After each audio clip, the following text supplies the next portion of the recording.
Okay, this video is going to show you how to do the ratio method for solving grams to number particle problems. So the first thing we have to figure out is the molar mass of zinc. You get that from your periodic table, and we know that 1 mole is equal to 65 grams of zinc. So if we want to write this as a ratio though, we want mass and number of particles. Well, I also know that 1 mole is equal to 602 sextillion particles.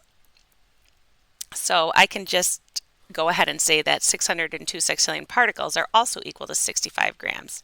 And this is going to be the ratio that I'm going to use to solve these problems. So I'm going to start with what I know, which is the 602 sextillion particles. And I know that is over 65 grams. So in this problem, I'm asked, okay, if I have 104 grams of zinc, how many particles should I have?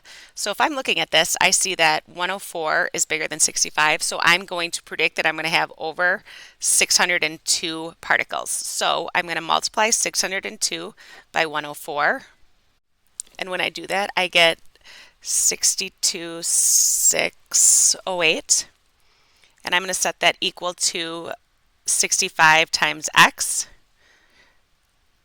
And then to get both sides, or x by itself, I divide both sides by 65.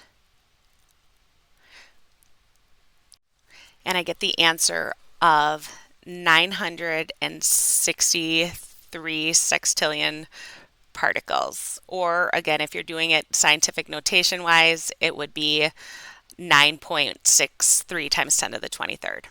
Okay, to do the next problem, we're going to use the same ratio that we used before. So we'll use 602 sextillion particles.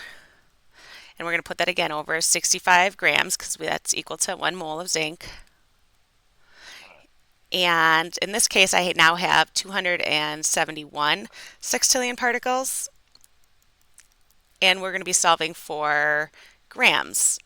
So I look at my numbers here and I see that 271 is less than 602, so I'm going to expect less than 65 grams here. So what I'm going to do is I'm going to do 65 times 271, and you get 17,615, and we're going to set that equal to 602x. To get x by itself, we're going to divide both sides by 602. And when you do that, you get 29.3 grams of zinc.